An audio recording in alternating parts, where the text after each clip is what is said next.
If Portugal had built the United States, a tribute to a great empire? What if Portugal had colonized the United States instead of England?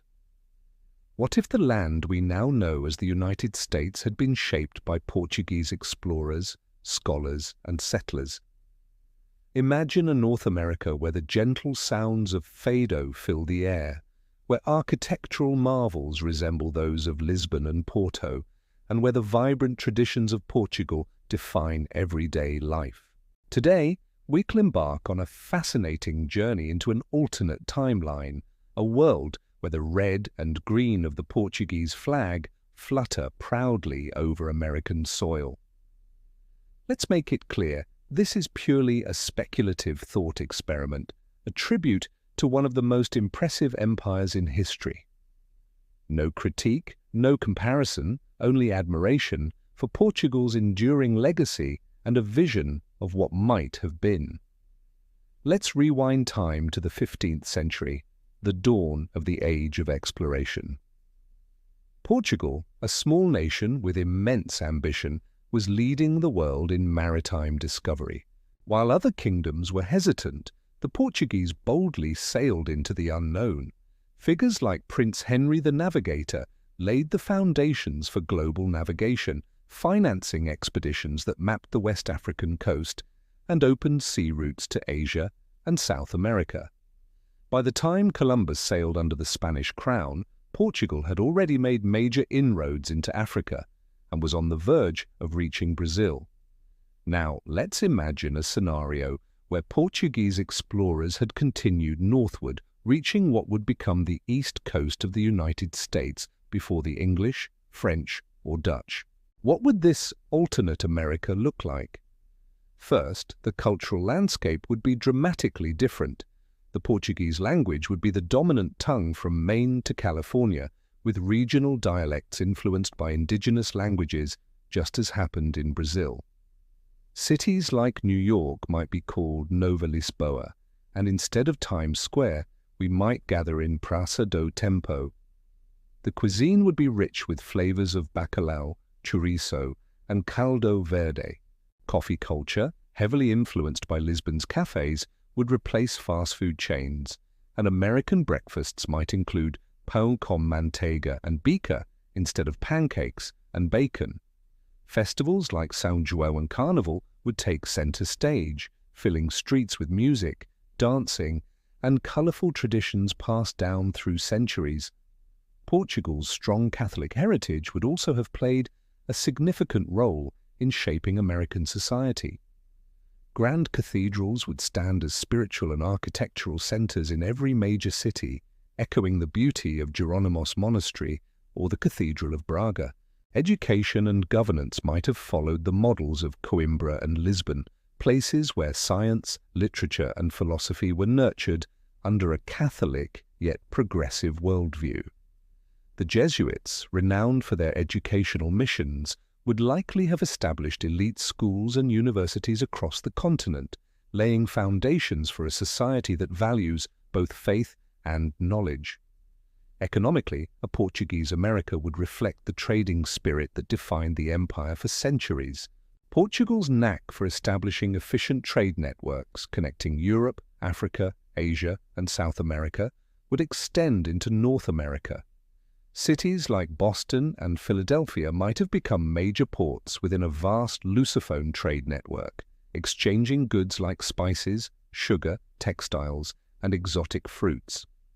The New World would not be a place of separation, but an integrated hub of commerce connecting Lisbon to Goa, Angola to Macau, and Rio de Janeiro to Nova Lisboa. The US economy in this alternate history could have developed with a much more internationalist flavor right from its inception. In terms of exploration and scientific advancement, a Portuguese United States might have pushed further into the frontier with the same spirit that led to the circumnavigation of Africa and the discovery of new sea routes to Asia. Think about it. Amerigo Vespucci, who gave his name to the Americas, sailed under the Portuguese flag. The Portuguese school of cartography was one of the most advanced of its time, If those minds had turned their attention inland instead of overseas, the mapping of North America's interior could have been a peaceful endeavor of science and strategy rather than conquest. The Mississippi River might have been known as the Rio São Vicente, and the Grand Canyon celebrated in poems reminiscent of Luis de Camões' epic verse. Now let's talk about society and daily life. Portugal's colonial legacy, especially when compared to other European powers, was often marked by a more integrative approach to indigenous populations. In Brazil, for instance, cultural blending was widespread. A Portuguese United States might have followed a similar path. Native American languages and traditions could have been preserved more actively, incorporated into the Portuguese framework of governance and culture. Instead of displacement, there might have been more assimilation and mutual respect. Indigenous architecture, music, and agriculture could have blended with European customs, creating a rich cultural tapestry unlike any other.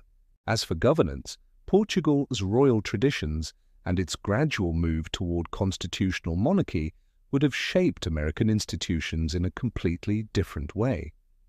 Instead of a revolution and the establishment of a republic, we might have seen a slow evolution toward democratic rule under a Portuguese crown.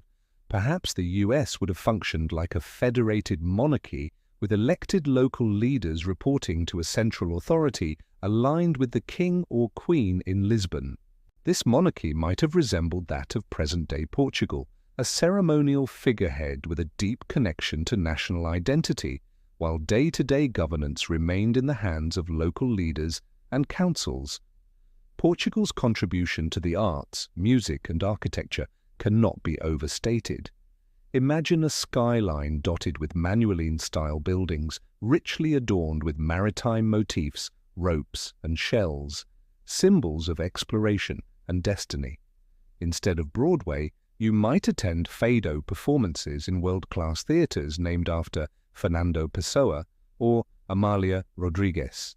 Public squares would serve as artistic and intellectual gathering spaces, influenced by the likes of Gil Vicente and José Saramago. Art schools would train the next generation of muralists, painters, and sculptors inspired by Iberian traditions, but with a uniquely American twist. And let's not forget about Portugal's environmental and agricultural influence. With its Mediterranean roots, Portugal has long practiced sustainable farming, terracing, and olive cultivation. In a Portuguese America, you could expect vast vineyards in California mirroring the Douro Valley and olive groves stretching across the plains of Texas. Traditional American crops like corn and beans would mingle with Portuguese exports like olives, almonds, and figs. This blend would create a gastronomic and agricultural paradise rooted in harmony with the land and respect for biodiversity. In this alternate timeline, international relations would also look quite different. With a Portuguese presence on the North American continent, Portugal's influence on global diplomacy would increase. Perhaps NATO would be headquartered in Lisbon, and international summits would be held in Nova Lisboa instead of Washington, D.C.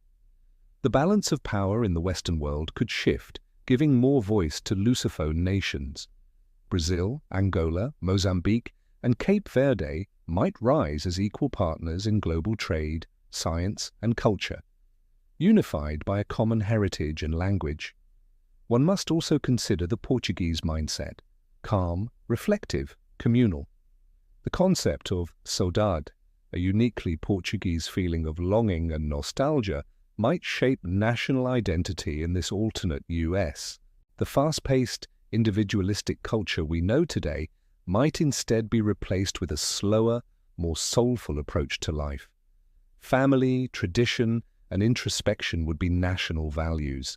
Elderly wisdom would be celebrated, and history cherished as a treasure passed down through generations. Education and literacy would reflect Portugal's deep respect for knowledge. Portugal's long literary tradition, from the poetry of Camões to the novels of Saramago, would infuse the American education system with a love for storytelling, history, and philosophical thought. Students would read epics alongside technical manuals, and public discourse might be shaped not only by politics, but also by art, literature, and cultural memory. Libraries would be temples of knowledge modelled after those in Coimbra or Évora, and reading would be a cherished daily habit.